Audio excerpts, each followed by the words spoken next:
그 이방인이었고 그 헬라인으로 이렇게 보죠. 그래서 원래 신부는 노예였는데 그 주인이 예수를 믿으면서 이 노예에서 해방시켜줬고, 그래서 오히려 해방됨으로 사역자로서 큰 공헌을 했습니다.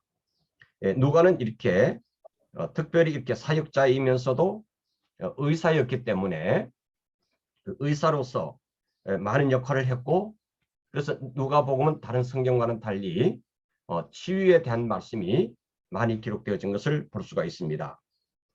누가복음은 누가가 헬라인들을 염두에 두고 기록했는데 헬라인은 그리스 사람만 지칭하는 것이 아니라 유대인 외의 모든 이방인을 가리켜 말한다, 이렇게 보시면 되겠죠.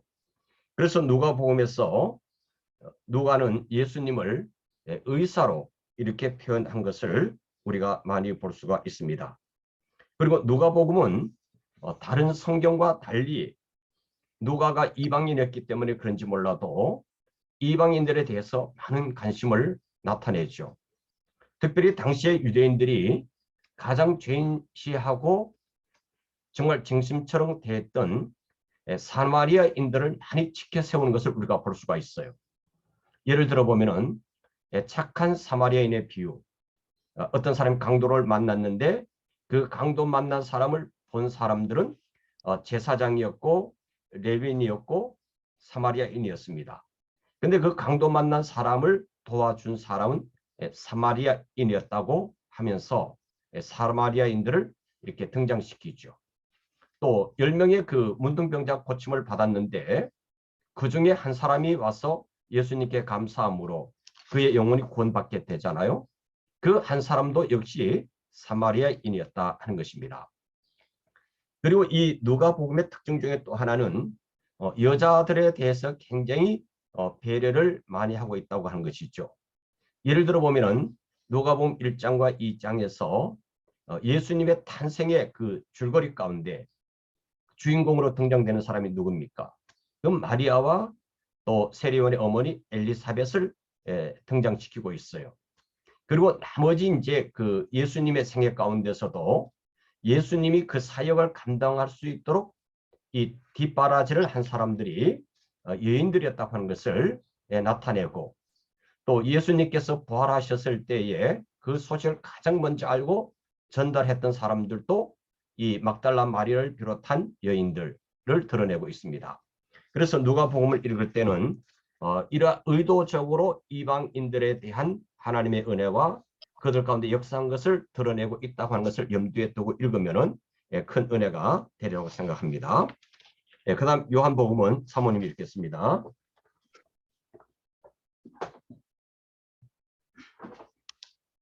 요한복음 AD 85년에서 95년경 제4복음서라고 불리는 복음서인데 3권의 공간 복음과 내용이 거의 달라요. 예수님의 사랑하는 제자라는 닉네임을 가지고 있는 요한의 기록입니다. 어부 출신이었는데도 학자 바울 못지않게 지적인 통찰력과 심오한 철학적 센스가 있었던 사람입니다. 예수님께서 들었던 말씀들을 1차 소화한 후 깊은 해석까지 겸하여 예수님의 일생을 기록했습니다. 당시는 공간복음이라 일컫는 앞의 세 복음서들이 회람되던 때였습니다. 요한은 가급적 이 세 복음서에 없는 내용을 기록하려고 노력한 것이 분명해요. 앞에서도 언급했듯이 세 복음서는 거의 같은 내용의 기록인데 비해 요한복음은 90%가 거의 없는 거기 없는 내용이거든요. 또 갈릴리 지역이 아닌 유대 예루살렘에서 사역하신 때를 배경으로 한 정보들입니다. 이런 연유로 요한복음은 다른 세 복음서 부류에 넣지 않는답니다. 마태, 마가, 누가 이 세 복음서만 공관이라 한다는 거죠. 그는 예수님의 제자 가운데 가장 많은 말씀을 받은 사람입니다.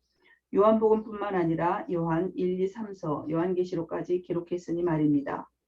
요한은 자기 어머니 미세스 세례대까지 동원해서 예수 혁명 정보가 들어서면 나라를 위해 일하겠다고 야망을 품었던 사람이었습니다. 예수님이 십자가에 죽으시는 그 즈음까지도 예수님을 따라다니던 목적 중 하나가 그것이었으니 말이죠.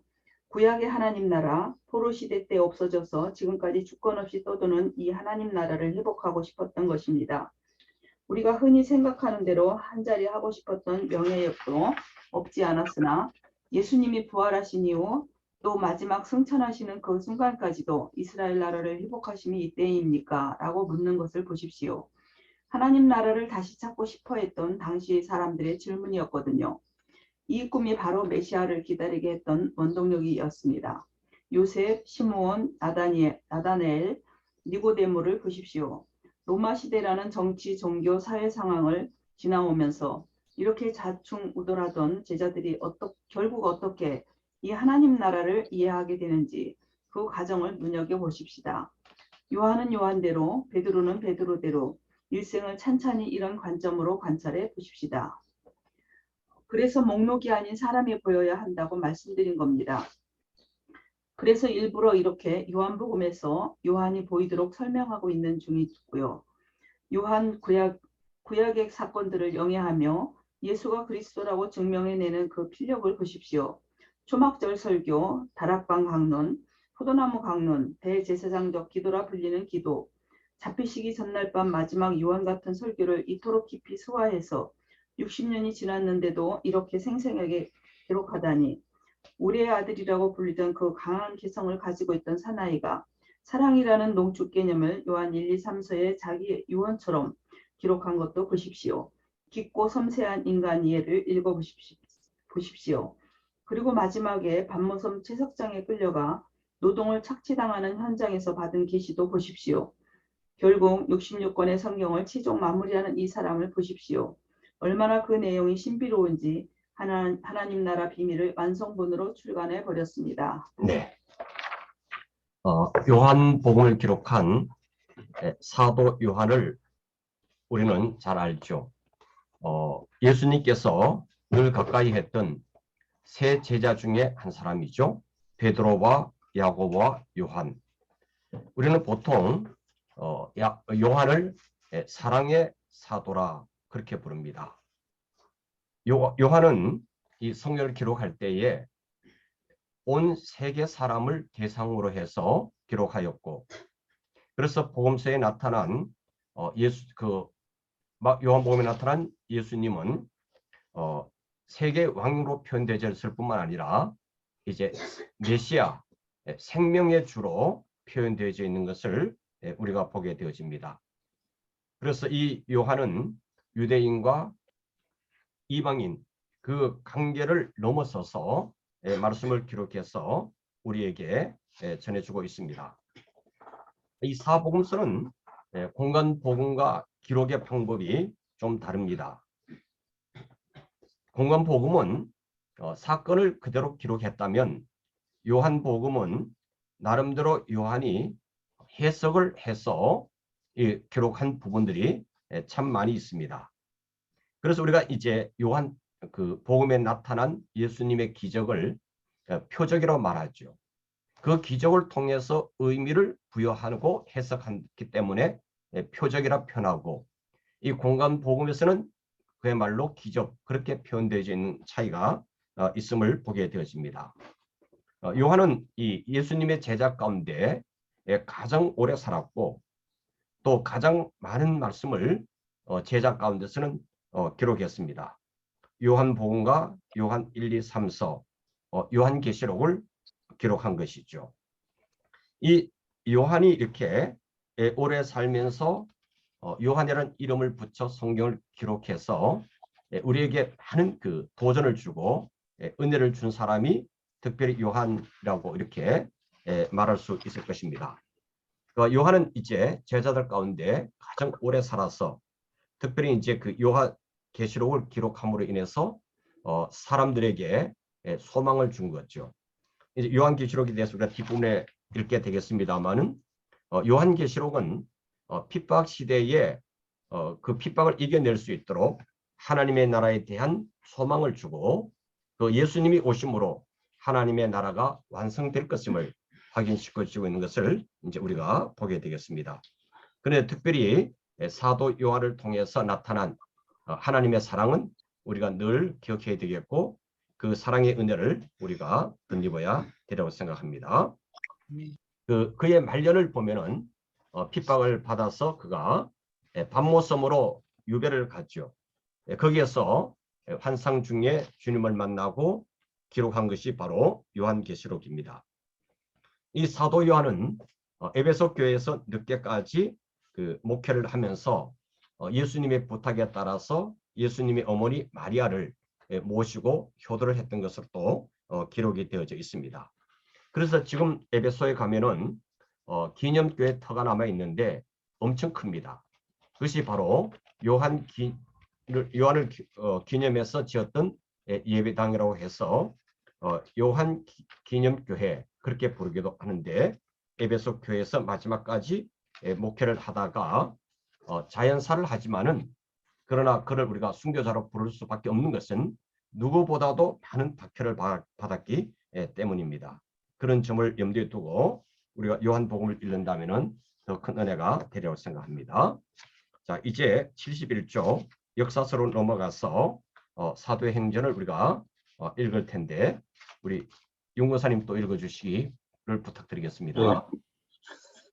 역사서 사도행전 AD 63년경이나 그 이후 예수님이 승천하신 이후부터 남아있는 제자들을 중심으로 교회가 형성되는 과정과 그 교회가 세계로 흩어지는 선교의 과정을 그린 역사서입니다. 역사서 사복음서가 증언적 성격의 책이라면 역사서 사도행전은 기행문적인 성격의 책입니다. 누가의 작품인 것 다 아시죠? 사도행전은 예수 사건의 핵심 부위인 십자가의 죽음과 부활을 삶으로 간통한 사람들이 영성을 소유하고 열방을 향해 질주하는 책입니다. 다른 말로 하면 아무에게나 읽혀지지 않을 것 같은 책이에요. 십자가와 부활 사건 현장에 뜬 사람들의 심정에 대해서 놀랍고 그 다음에 어떻게 됐지 하며 허겁지겁 폭풍 흡입하여 읽어야 하는 책이거든요. 이 예수를 전하고 싶어 뛰쳐나갔던 제자들처럼 충동이 일어나지 않으면 읽기가 좀 어려울 수 있어요. 겁 많던 제자들이 이렇게도 용감해져 폭발적인 힘으로 예수의 도를 전하는 것을 보니 같이 신나는 사람, 그 사람은 밤을 새워가며 읽을 수 있는 책입니다. 만약 아직 복음서의 핵심인 주의 죽으심과 부활을 깊이 공감하지 못한 이들이 읽는다면 사도행전은 너무나 재미없고 지루한 책입니다. 왜 그런지 아십니까? 지명도 엄청 많이 나오지. 왜 주인공들이 여행하느라 돌아다니는 중이니까. 사람 이름도 많이 나오지. 지도도 모르겠지. 그러니 그만 성경을 덮어버리게 되는 겁니다. 예수 부활 이후 예루살렘 교회의 탄생, 성장, 확장, 스데반의 순교와 그 파장 등 베드로를 중심으로 쓰여진 내용이 반쪽입니다. 나머지 반쪽은 바울이 주인공이에요. 스데반의 순교 파장으로 흩어진 사람들이 개척한 수리아 안디옥 교회가 베이스 캠프가 되어 진행되는 바울의 1, 2, 3차 선교여행과 로마 감옥행까지의 내용입니다. AD 63년경이나 그 이후에 기록된 것으로 봅니다. 네, 고맙습니다.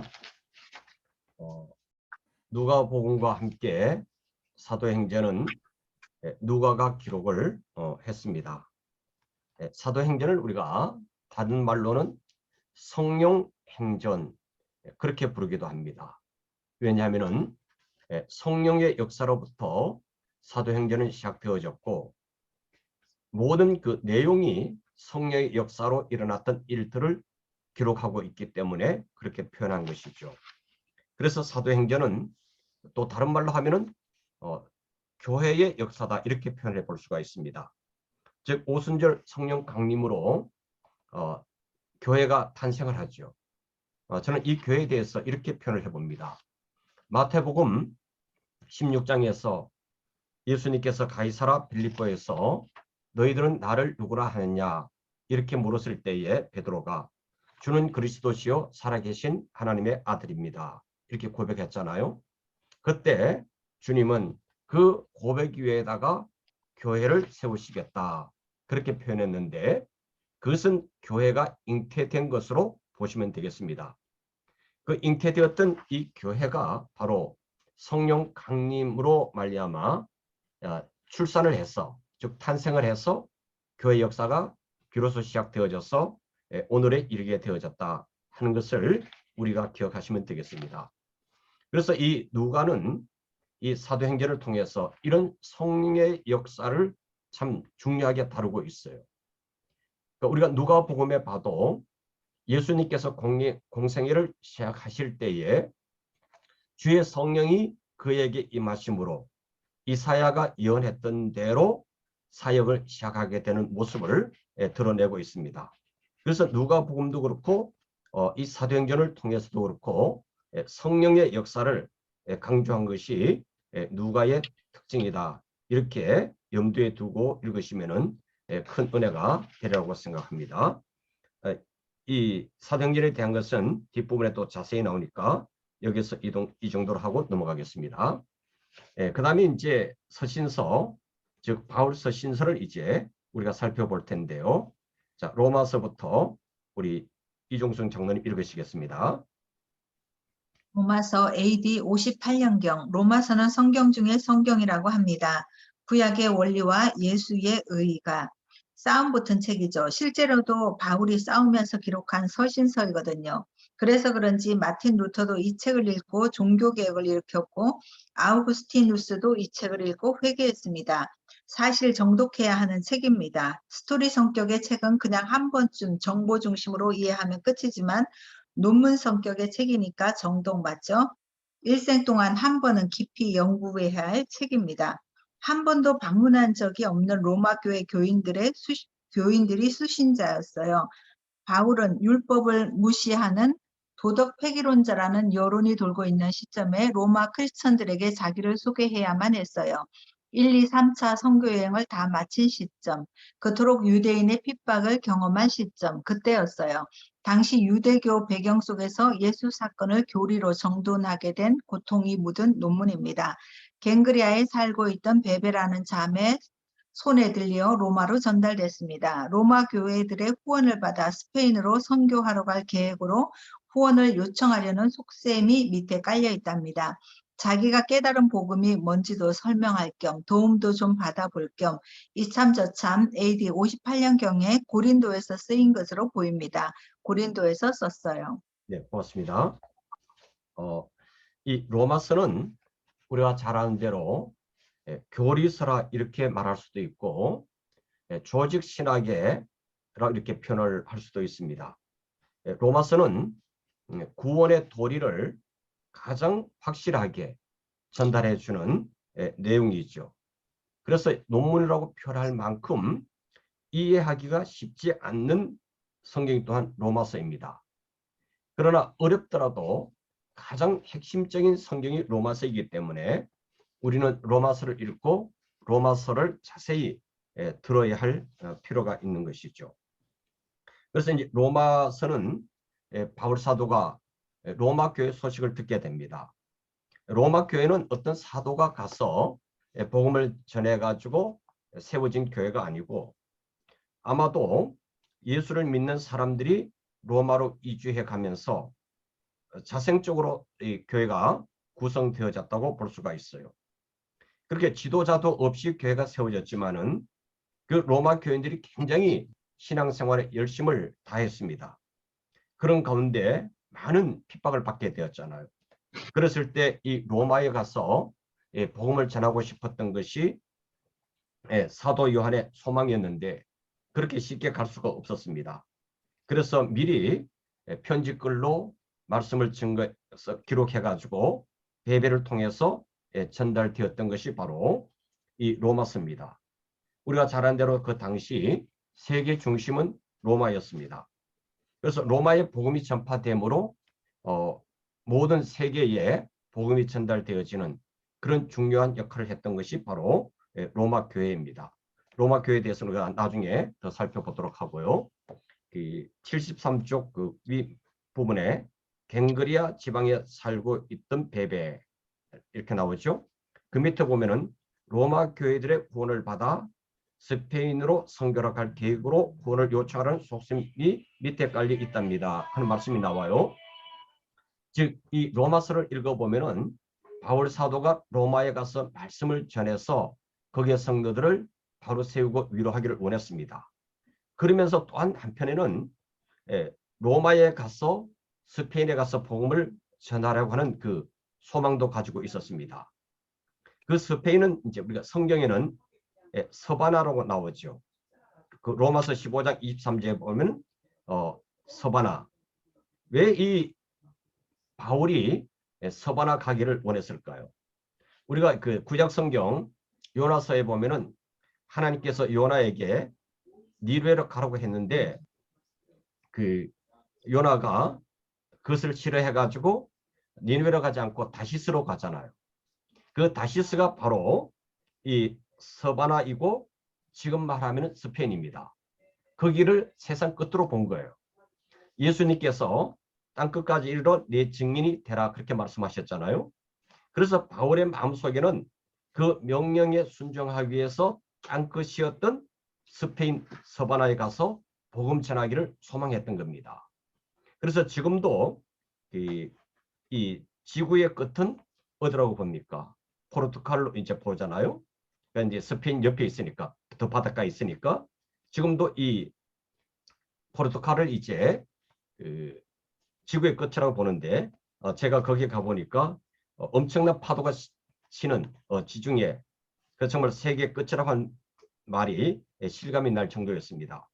그러면 이제 그 바울 사도가 로마에 가기를 기도했고 이 서바나 스페인에 가서 복음 전하는 것이 그의 평생의 꿈이었는데 그것이 이루어졌을까 하는 것이죠. 우리가 성경에는 로마에 간 것은 기록이 되어져 있지만은 스페인에 간 것은 기록이 되어져 있지 않아요. 그러나 우리가 이제 그 성경 외의 문헌을 볼 때에 바울 사도가 서바나까지 간 걸로 되어 있습니다.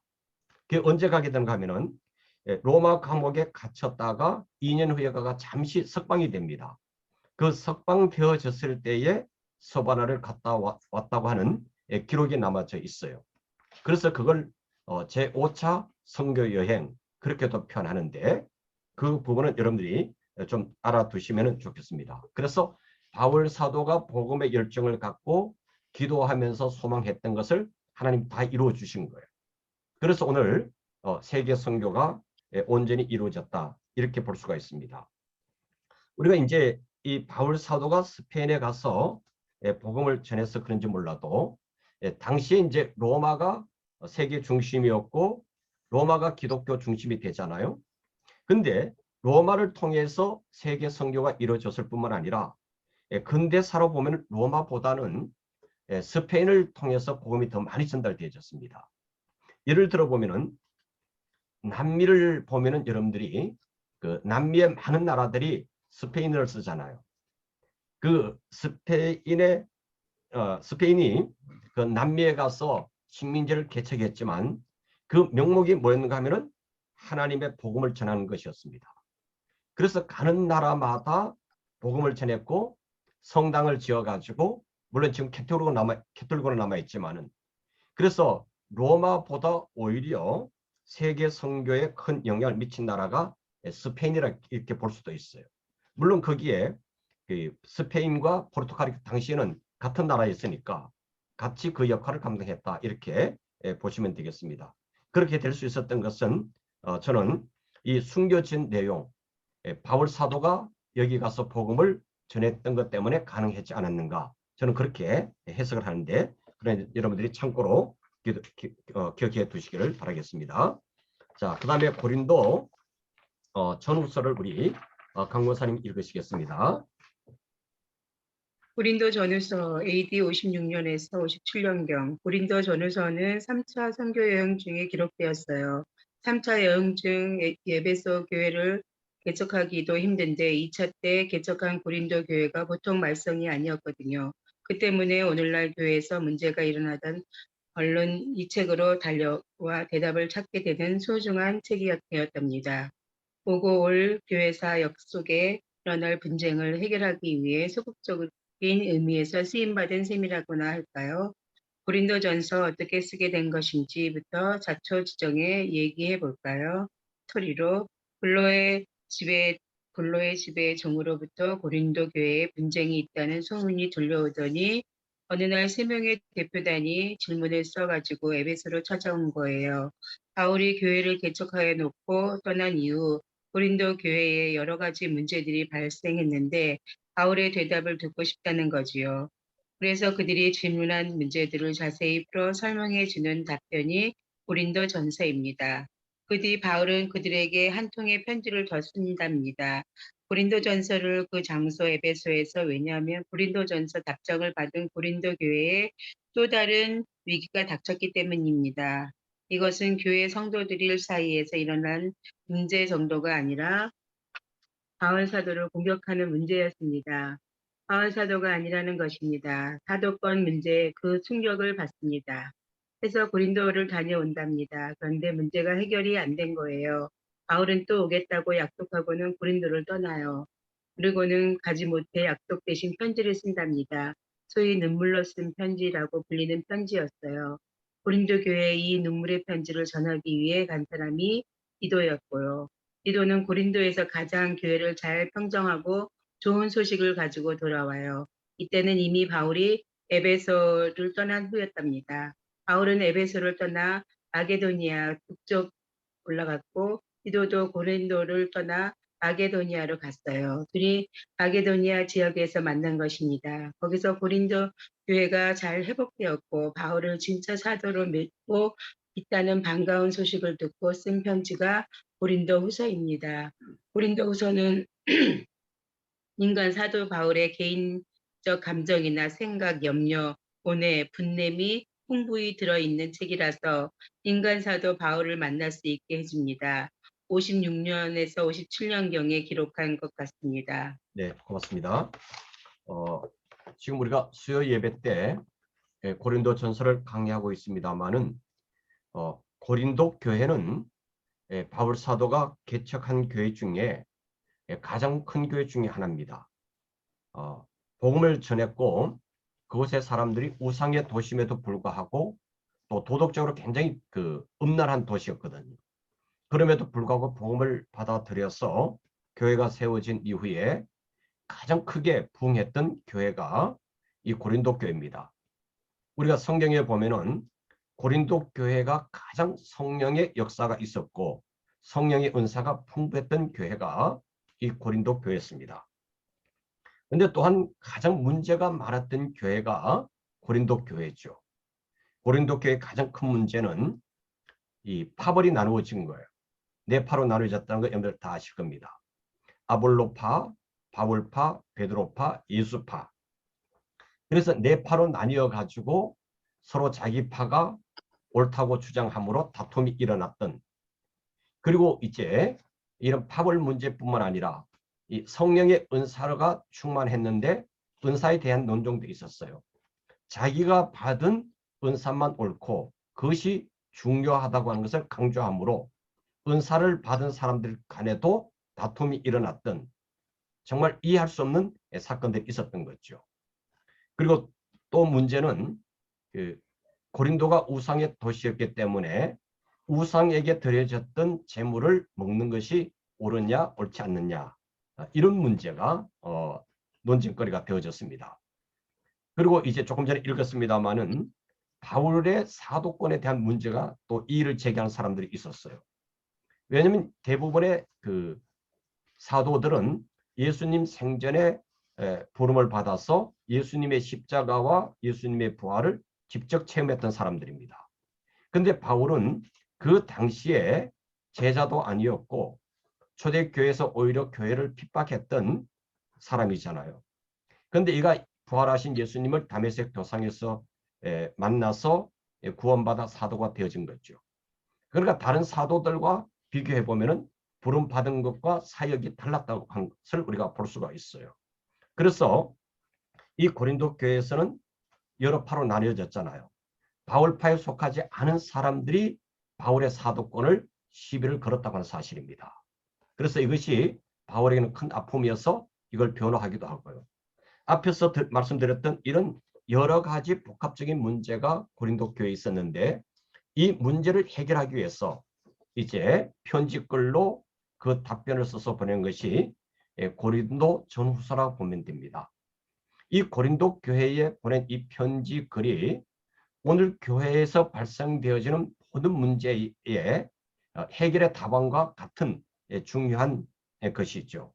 그래서 목회 사역을 하는 사람들에게 있어서는 이 고린도 전후서를 통해서 목회 방향을 찾고 문제 해결의 대답을 찾게 되는 것입니다. 우리가 그런 점에서 고린도 전후서는 교회를 위해서, 목회를 위해서 가장 중요한 자료가 되고 있고, 이것이 있다고 하는 것이 얼마나 큰 축복인지 모릅니다. 이런 내용으로 기록되어진 고린도 전서를 기억해 두시기 바랍니다. 이제 갈라디아서 사모님 읽겠습니다. 갈라디아서 AD 52년경 말 그대로 갈라디아 지역에 보낸 바울의 편지입니다. 이것은 이미 갈라디아에 가서 복음을 전한 그 이후에 썼다는 뜻이겠죠. 그런데 너무 빨리 그들이 변심한 거예요. 바울이 전한 복음은 가짜다. 그러면서 갈라디아 교회를 어지럽혔어요. 유대주의자들이었습니다. 바로 이 문제들을 예루살렘 총회에서 다루게 돼요. 그러다 보니 율법과 복음의 관계, 성령의 사역, 할례 등등 예수 사건 이후 정리해야만 하는 교리가 생성될 수밖에 없었던 거죠.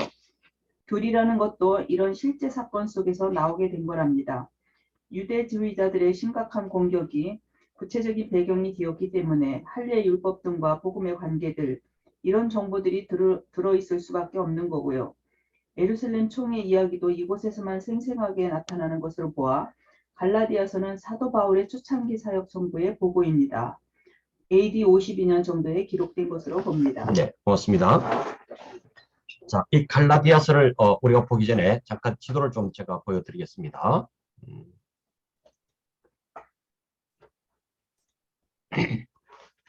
바울의 이 전도여행 지도인데 여기 보면은 지금 우리가 장소를 좀 알아두는데 여기 보이는 이 부분이 우리가 잘 아는 대로 지금 터키입니다.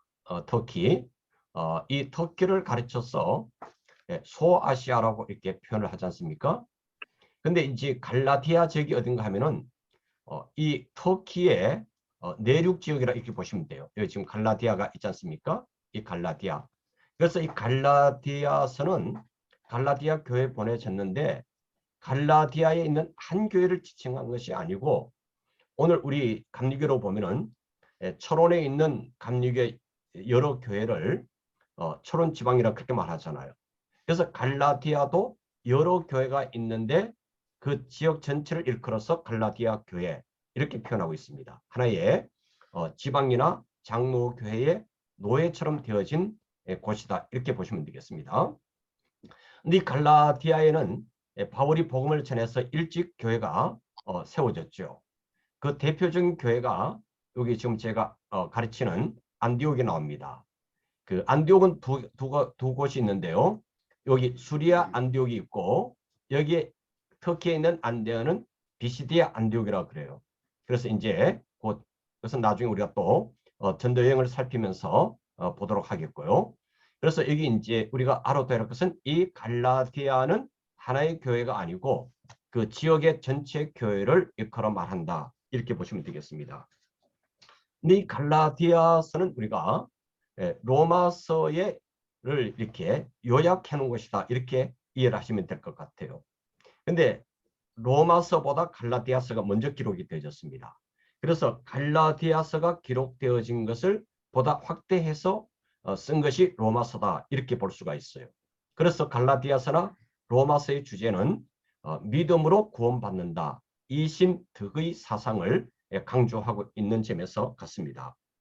그런데 이 갈라디아서를 왜 바울 사도가 기록했는가 하면은 이 유대인들이 믿음으로 구원받지만은 그건 50%다.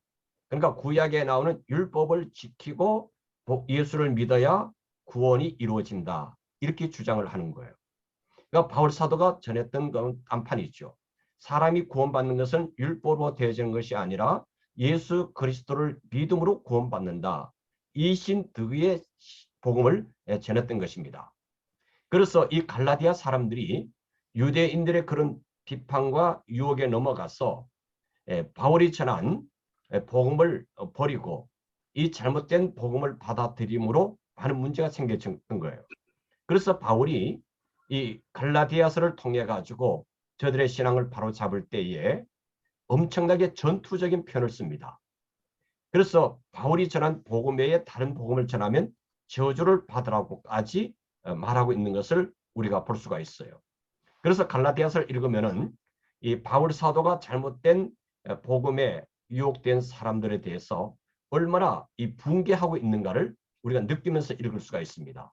그만큼 이 복음에 대해서 구원에 대한 열정을 그가 가지고 있었음을 우리가 보게 되어집니다. 그래서 이 갈라디아서는 아주 전투적인 면이 있고 그러면서 우리의 심령에 굉장히 폭풍 같은 그런 은혜를 주는 책이 갈라디아서라고 할 수가 있습니다. 그렇게 이해를 해 두시면 되겠습니다. 자, 오늘은 여기 갈라디아서까지만 우리가 하시고 다음에 이제 에베소서 그 75쪽을 공부하도록 하겠습니다. 자, 오늘 배운 것을 조금 요약을 하면은 마태, 마가, 누가, 요한 우리가 이 사복음서를 잘 이해해 두시고 지금 이 책의 의도는 이 내용도 중요하지만은 이 성경을 기록한 사람들을 삶을 중요시하고 그들이 어떻게 해서 이 성경을 기록했느냐에 따라서 그들에게 성경에 나타난 그들의 믿음과 생활을 우리가 본받았으면 하는 의도도 있다고 하는 것을 기억해 두시면 되겠습니다. 다시 66쪽으로 한번 돌아가 보겠습니다. 거기 성경을 나눈 것 역사서는 마태, 마가, 누가, 요한, 사도행전이다 하는 걸 말씀을 드렸고 여기 마태, 마가, 누가는 공간복음이고 요한복음은 제4복음서라 부르기도 한다 하는 것을 기억해 두시기 바랍니다. 바울 서신에서는 에베소서, 빌립보서, 골로새서, 빌레몬서는 옥중 서신이다. 그러니까 옥중 서신을 읽을 때는 바울이 감옥에서 그 어려운 가운데 얼마나 간절함으로 기록했는가를 마음에 담고 읽으면 은혜가 될 것입니다. 그 다음에 디모데 전서, 디모데 후서, 디도서는 목회 서신. 그래서 목회를 하는 사람들에게 있어서 중요한 지침이 된다고 하는 것을 말씀하고 있죠. 그 다음에 고린도 전서와 고린도 후서는 교회 생활에 있어서 가장 중요한 표본이 되는 내용들을 우리에게 전해주고 있다. 기억하시면 되겠습니다. 이 갈라디아서 여러분들이 다음 이 수요일까지 갈라디아서를 한번 꼭 읽어주시기 바랍니다. 한 15분에서 20분이면 충분히 읽을 수 있는 성경이니까요. 그러면 그 바울의 사도의 그 아주 복음에 대한 열정 그걸 우리가 느낄 수 있는데 꼭 읽어주시기를 바라겠습니다. 자, 이렇게 해서 오늘 우리가 갈라디아서까지 살펴봤는데 아마 내용이 좀 복잡하기 때문에 잘 기억이 되지 않을 것 같아요. 한번 읽어보시고 제가 이제 가을 쯤에는 새벽 기도의 시간을 통해서 성경 66권 개론을 좀 살필까 하는 중에 있습니다. 그때가 준비하면은 보다 더 자세히 이 성경들을 이해할 수 있는 기회가 되리라고 생각합니다. 자, 혹 질문 있겠습니까? 그 질문이 없는 거는 너무 어려웠던지 너무 쉬웠던지 둘 중 하나죠. 잘 기억해 두시면 좋겠습니다. 오늘 많은 분들이 참여하지 못하셨는데 다음에는 꼭 참여할 수 있도록 우리가 함께 협력하고 기도했으면 좋겠습니다. 오늘 우리 윤목사님 기도해 주시겠습니까? 예, 참 좋으신 하나님 주님의 은혜 감사합니다. 저희들이 지금 신약을 공부함에 있어서 아버지 하나님 함께 할 수 있게 하시니 감사합니다. 저희들이 예수님의 그 복음의 사역을 저희들이 다 안다고 하지만 뭐 많은 것을 잊어버리고 많은 것을 소홀히 할 때가 많이 있습니다. 하나님 다시 한번 아버지 하나님 신약을 통하여서 주 예수님의 그 사역을 통하여서 저희들이 정말 성령님께서 임하시는 그 말씀대로 살아갈 수 있도록 인도하여 주시옵소서. 준비하시는 우리 목사님 아버지 영육간에 강건함을 주시옵시고 전하는 자나 듣는 자나 정말 성령님께서 함께 하시는 은혜로운 시간이 될 수 있도록 인도하여 주시옵소서. 주님께서 함께 하심을 감사드리며 날 구하신 예수 그리스도의 이름 받